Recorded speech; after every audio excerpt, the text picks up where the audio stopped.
Alright, today we're going to remove the stuck injector from this 3.8.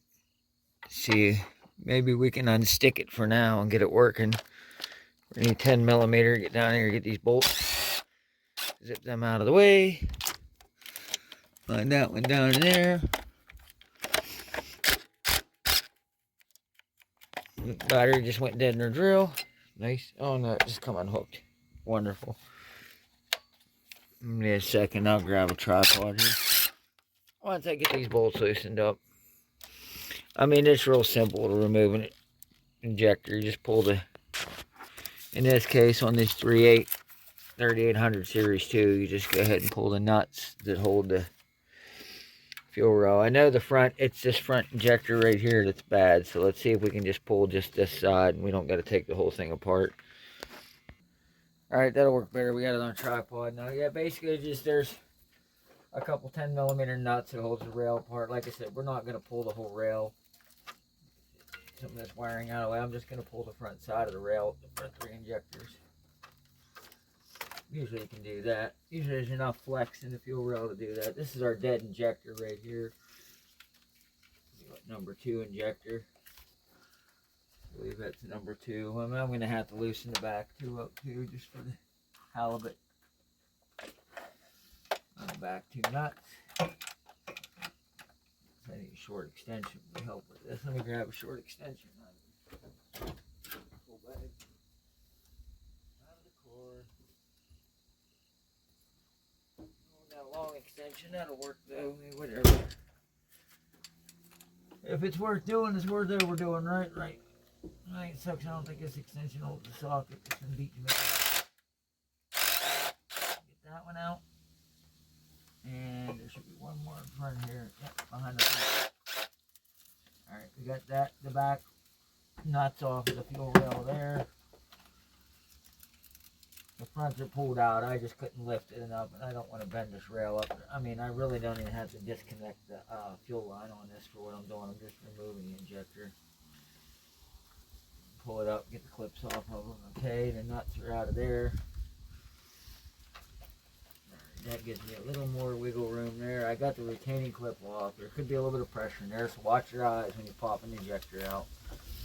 Sometimes they'll hold a little bit of residual pressure, but the car's been setting overnight, so there shouldn't be nothing in it. Be aware you're going to spill some fuel too when you pop the injectors out. Work it out of the rail. Disconnect the plug on it. Tight. They don't give you much room on this, do they? Let me tell you why I like LS stuff again. Okay. You know, we're leaking fuel a little bit. But this is our stuck injector, okay? It was that simple. We pulled it out. Now, got some crud coming out of it. We're going to build us a harness here and test it. So just hold on a second while I get a plug for this injector. So I grabbed a piece of scrap wire here and I just pushed it down in there. Now we're going to lay it on the battery here and see if we can get it to click. I know this one's been working.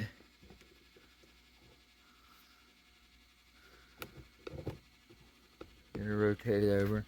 Let me see if we can get it to click. This injector's been hanging up.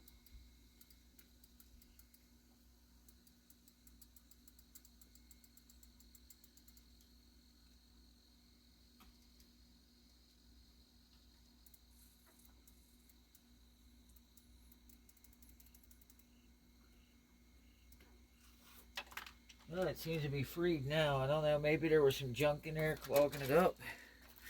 It's clicking good. We'll stick it back in and see what it does. Sometimes a little bit of lube on these will go a long way. So we'll put a little bit of oil on this O-ring so we don't cut it putting it back in. Especially the top O-rings are tight when they go in these metal rails. Again, if you always need a little drop of oil, you can always pull a dipstick like that. A little dab of oil. A little dab will do you. Alright, let's put that in there. See if we can get this injector back in the hat now without destroying the O-ring in it.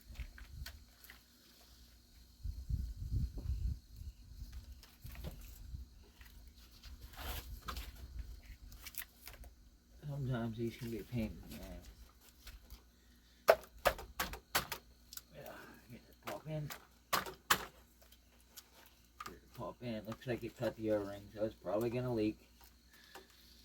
Oh, I hate when they do this. We'll try it though and see. If it leaks, we'll just have to pull it apart, put some new O-rings in it. If it doesn't leak, we'll be golden.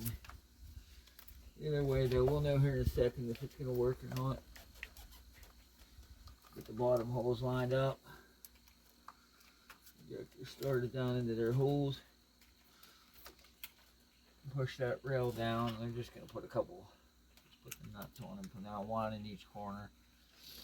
Will be good enough to start the car and see what happens. Yeah, I can't believe it did that. I knew that ring though, that these metal rails always cut them O-rings. It sucks, but it's just part of life. Always happens, so we'll be alright though. Tighten that one. Run this one down. I dropped that other one down here in the intake. I might have to get a magnet to get it. If I can't get it with my fingertip. No, I got it with my fingertip. Alright, so we got that one started on its hole. Okay, let's get this in there.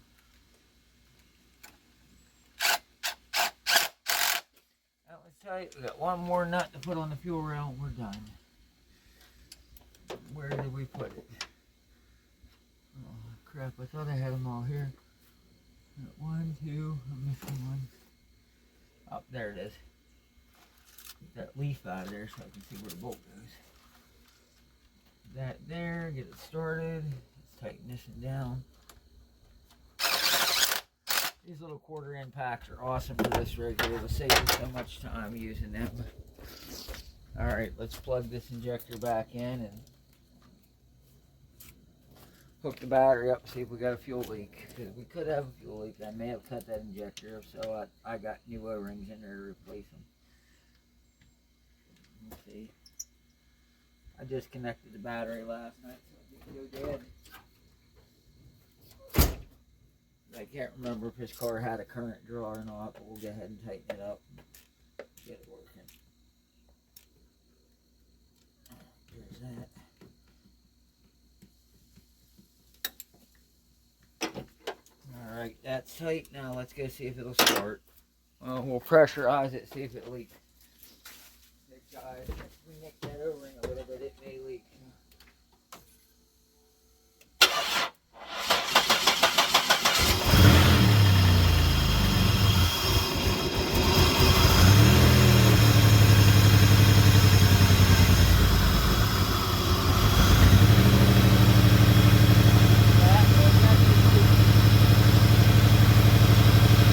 The O-ring's definitely leaking and the injector's still not on fire.